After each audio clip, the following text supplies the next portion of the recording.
mulai. Berdoa selesai. Baik, sebelum kita memulai pelajaran, Ibu bakal ngambil absen terlebih dahulu ya. Jadi, kita Sonia, ada dulu, India, dulu, Mary, dulu. Baik, ada semua ya.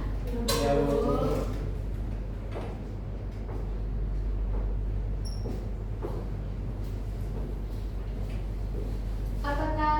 Apakah kalian semua sudah siap untuk belajar pada pagi hari ini? Ya, Bu.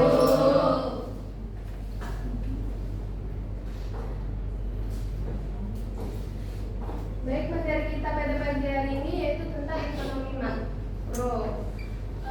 Kira-kira di sini ada yang tahu nggak ekonomi makro apa itu ekonomi makro? Ekonomi yang mencakup lebih luas, bahasanya lebih luas.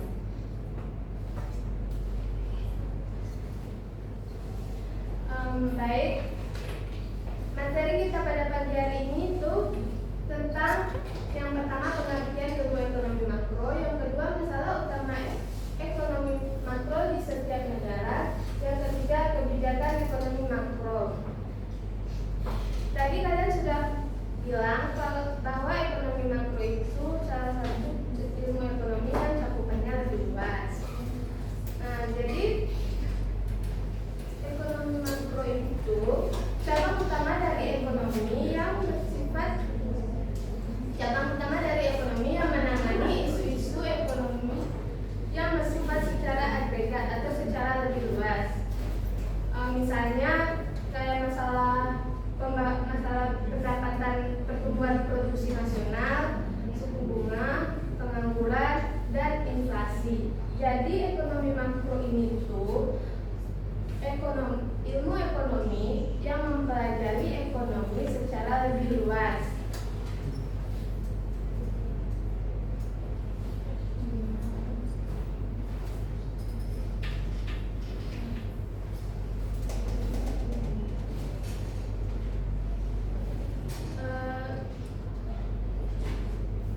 Jadi apakah kalian sudah mengerti tentang apa itu ilmu ekonomi makro? Ngerti, Bu.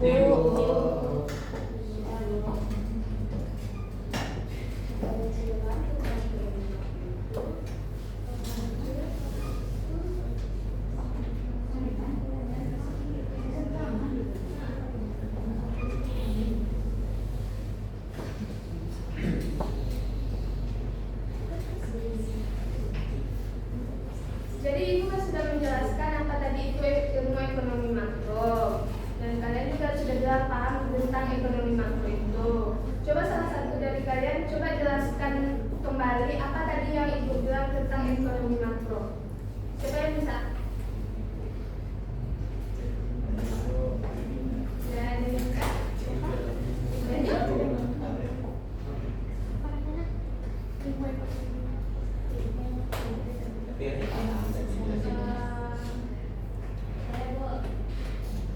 Ekonomi makro itu adalah cabang dari ilmu ekonomi yang mempelajari perilaku dan kinerja ekonomi secara keseluruhan atau agregat.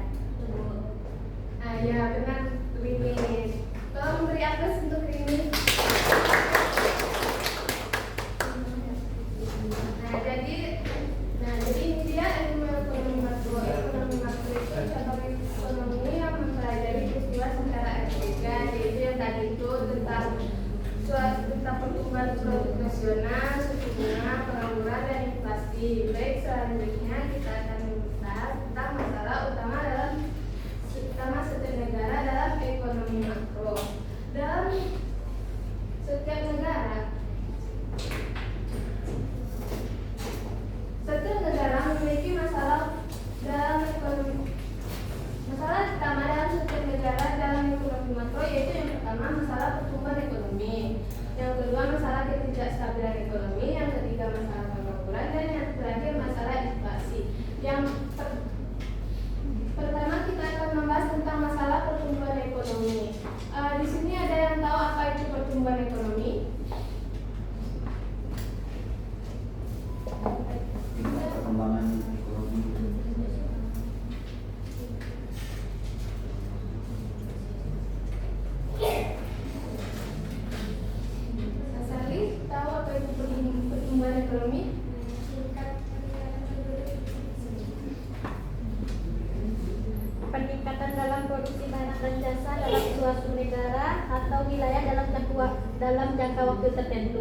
Iya benar Aina. Jadi pertumbuhan ekonomi itu peningkatan perekonomian dalam bidang produksi dan jasa yang berkembang dalam satu periode ke periode berikutnya.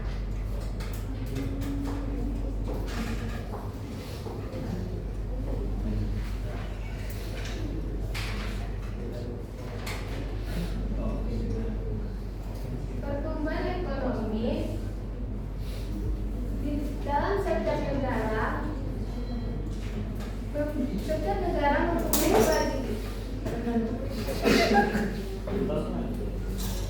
negara mempunyai kewajiban untuk mewujudkan pertumbuhan ekonomi dan meningkatkan pendapatan nasional karena faktor-faktor yang ada di setiap negara akan bertambah dari suatu periode ke periode lainnya. Akan tetapi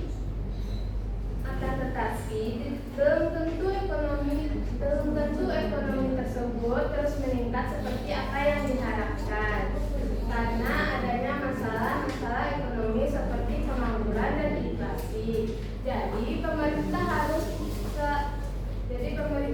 terus memperhatikan atau memikirkan upaya untuk meningkatkan pertumbuhan ekonomi tersebut supaya tidak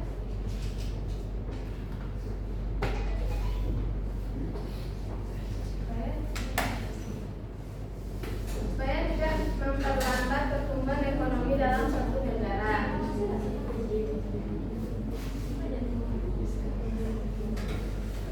Yang kedua, masalah ketidakstabilan ekonomi.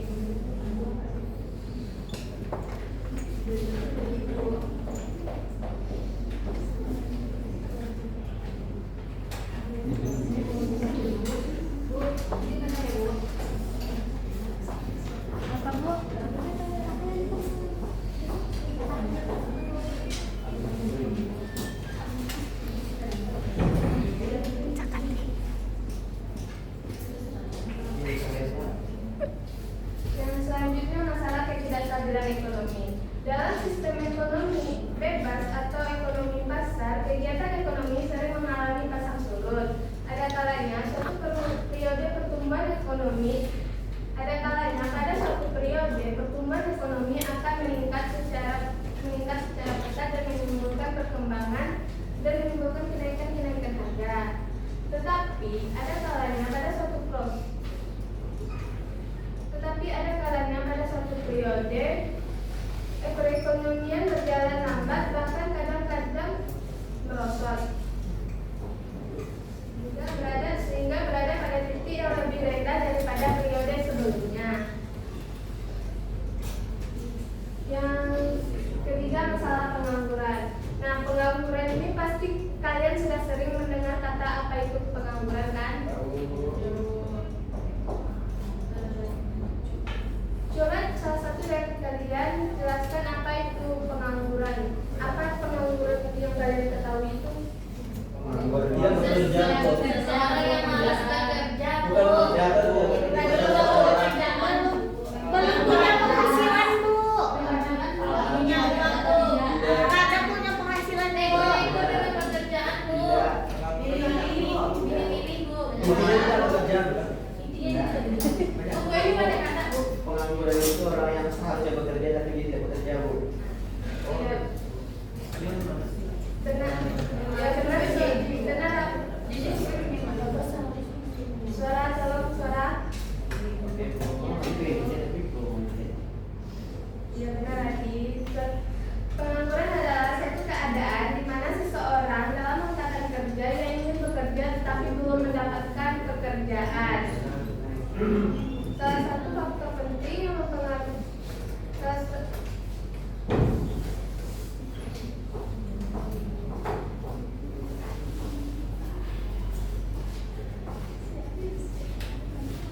pengangguran menimbulkan berbagai masalah ekonomi dan sosial.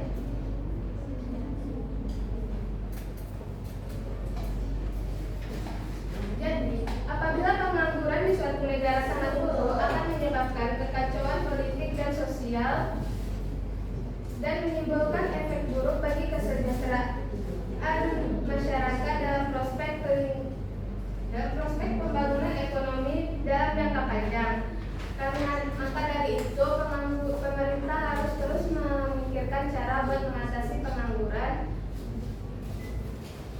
supaya tidak memiliki dampak buruk bagi perekonomian dan masyarakat.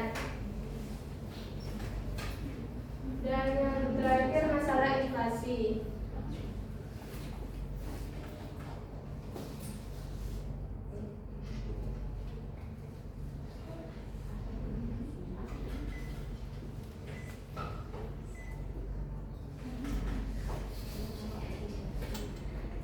Ya, yang terakhir itu masalah inflasi. Jadi, menurut kalian apa itu inflasi? Kenaikan harga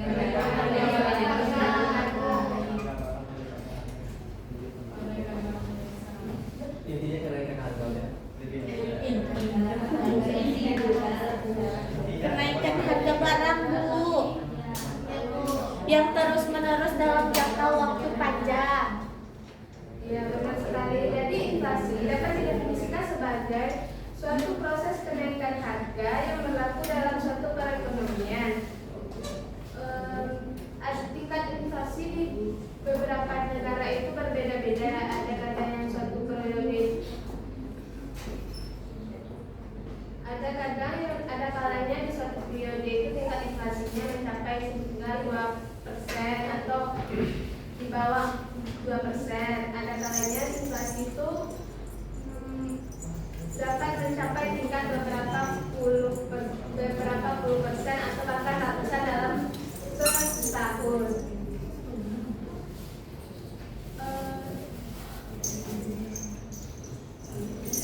Kira-kira apa akibat buruk dari inflasi terhadap dalam suatu negara? Ada yang tahu? Banyak yang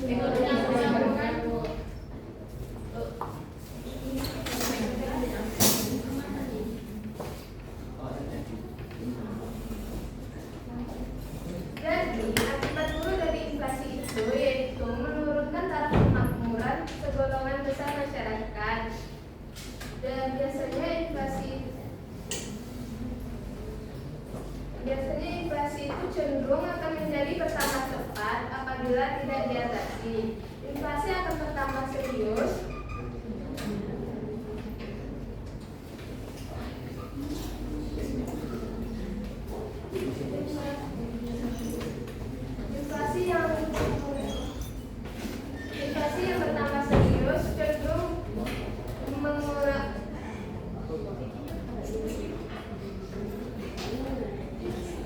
Inflasi yang bertambah serius cenderung dapat mengurangi investasi yang produktif dan mengurangi ekspor dan impor, sehingga kecenderungan ini dapat memperlambat pertumbuhan ekonomi.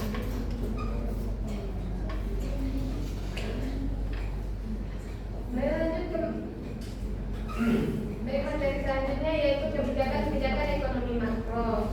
Adapun kebijakan ekonomi makro itu yang pertama kebijakan fiskal, dan kedua kebijakan moneter, yang ketiga kebijakan perdagangan luar negeri, dan yang keempat kebijakan sektorial. Yang pertama kita akan membahas tentang kebijakan fiskal. Di sini ada yang tahu apa itu kebijakan fiskal? Kebijakan pemerintah dalam mengatur penerimaan dan pengeluaran negara. Yang lain ada yang tahu? Tidak, Bu. Tidak, Bu. Jadi kebijakan fiskal itu berhubungan erat dengan kebijakan pemerintah. Kebijakan fiskal itu menekankan pada peraturan pendapatan dan belanja negara. Kebijakan fiskal itu kebijakan ekonomi yang cenderung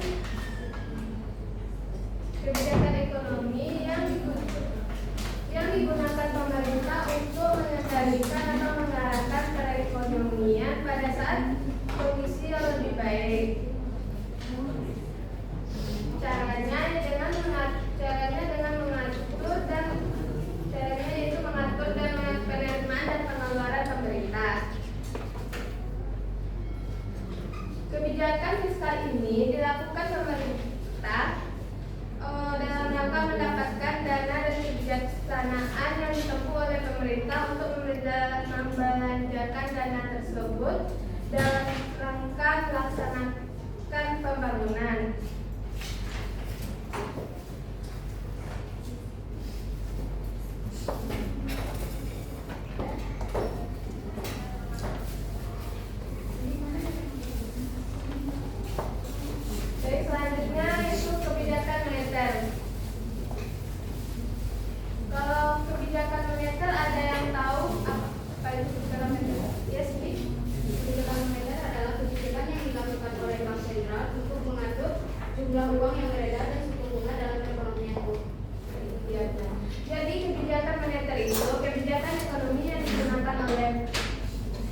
Kebijakan perdagangan luar negeri adalah salah satu kebijakan ekonomi adalah peraturan yang dibuat oleh pemerintah untuk mempengaruhi struktur atau komposisi dan arah transaksi perdagangan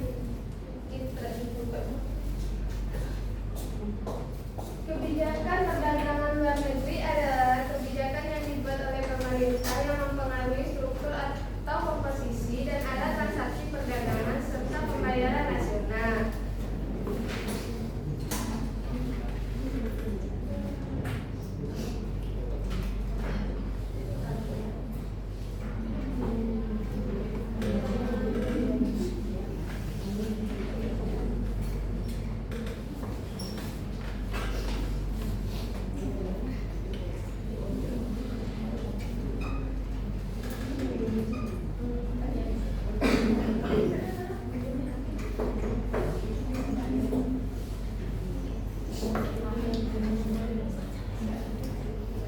Yang terakhir yaitu kebijakan sektorial. Kebijakan sektorial, kebijakan pemerintah yang bertujuan untuk mendorong pertumbuhan ekonomi melalui peningkatan produksi, distribusi dan konsumsi barang dan jasa. Sektorial merupakan kegiatan produktif yang menghasilkan barang dan jasa yang sangat terkait dengan permintaan agregat dan penawaran agregat dalam perekonomian.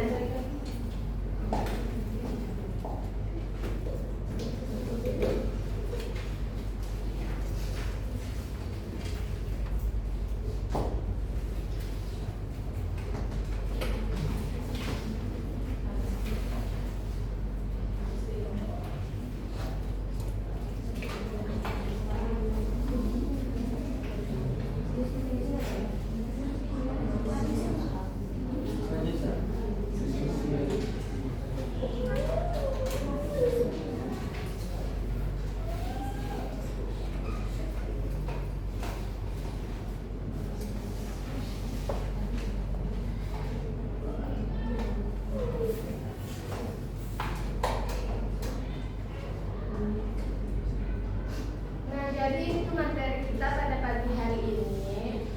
Sebelum mengakhiri pelajaran pada pagi hari ini, Ibu akan sedikit bertanya tentang materi kita yang telah Ibu jelaskan tadi.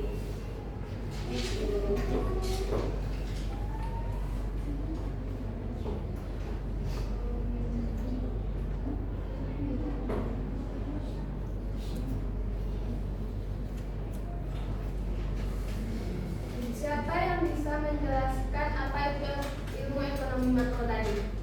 Menjelaskan kembali apa ekonomi makro yang telah kita bahas tadi.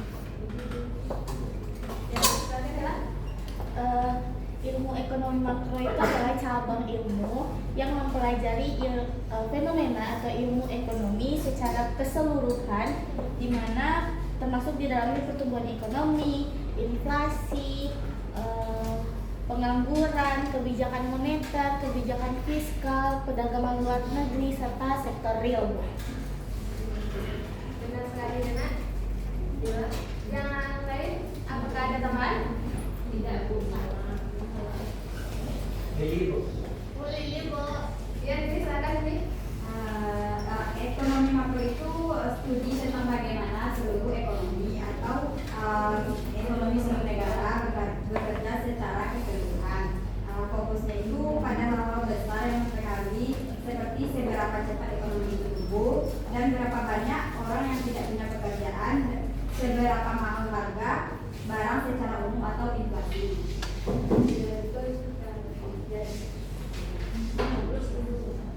Beri aplaus dulu ke teman-teman yang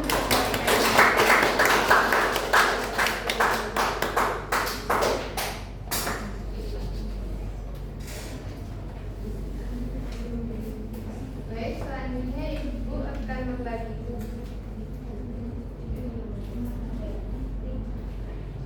Baik, selanjutnya Ibu akan membagi kalian menjadi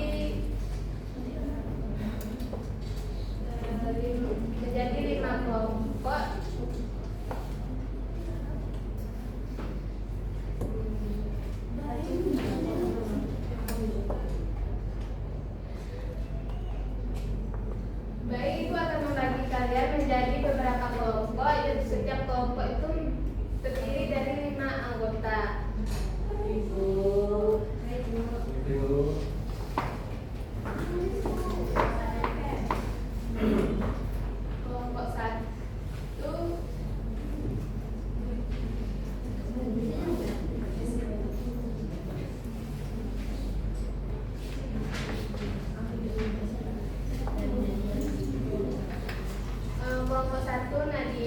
Aurel, Vicky, Anita,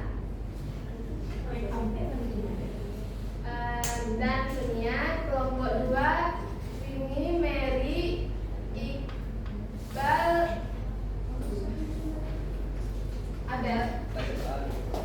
Kelompok 3 Sally, Alvina, Ani, Bella, dan Aina. Kelompok 4 Vera, Cynthia, Cindy,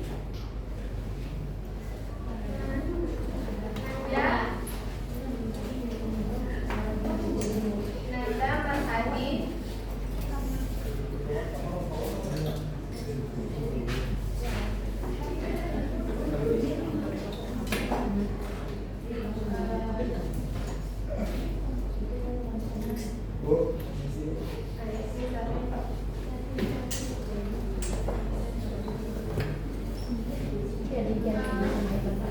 Siapa yang belum mendapatkan kelompok? Siapa lagi? Siapa yang belum mendapatkan kelompok? Sudah semua, Bu. Belum, yang laki-laki belakang belum, Bu. Bobby masuk kelompok 4. Jeffrey masuk kelompok 3. satu aja, Bu. Tiga, Bu. Kelompok 3 atau 3? Yang pertama, Bu. Kelompok kita aku campur. Baik, Bu. Kelompok Bertiga kan?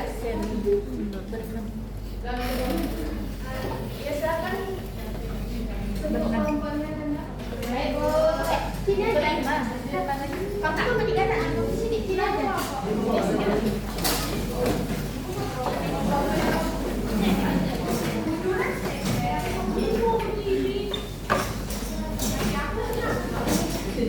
Intinya, ibu bawa.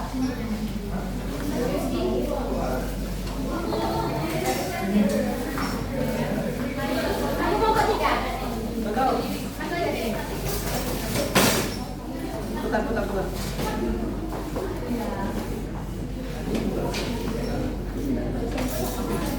Putar.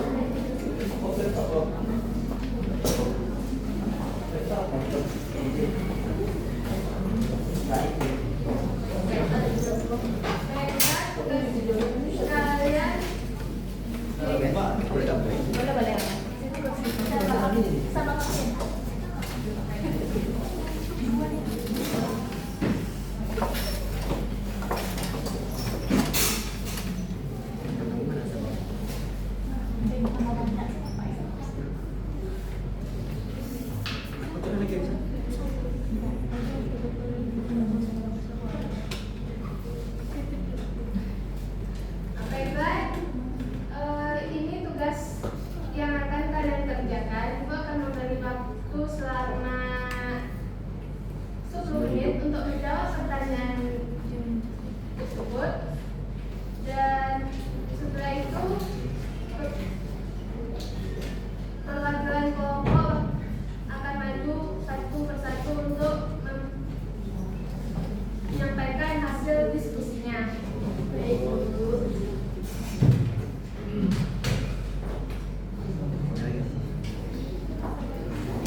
topiknya nggak muncul gitu di sini bahas apa terus ini keluar.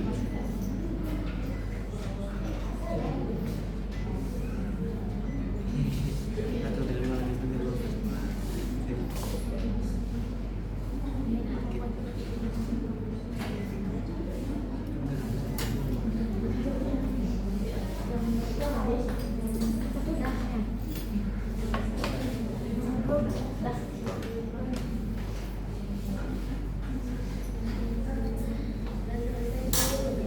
Selesai Bu.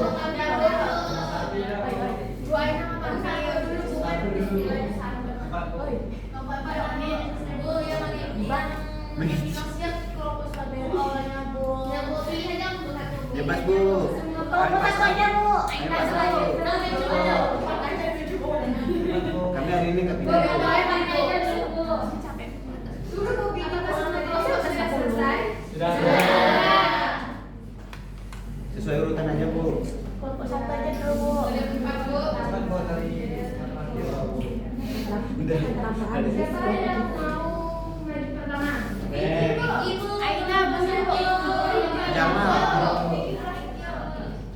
Kelompok yang diam ini jangan Bu. Kelompok 4 Bu, kelompok 4. Kelompok 1 juga boleh Bu.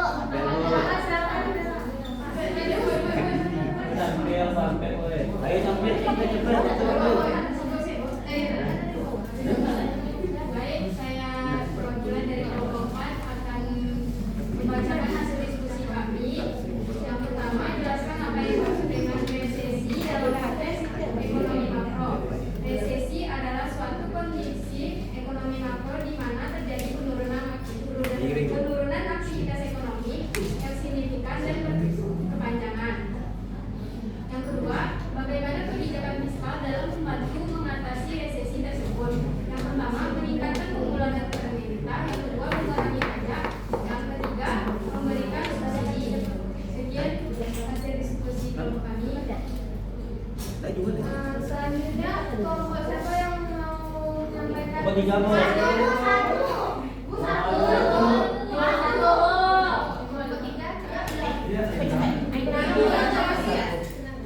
Kelompok 3.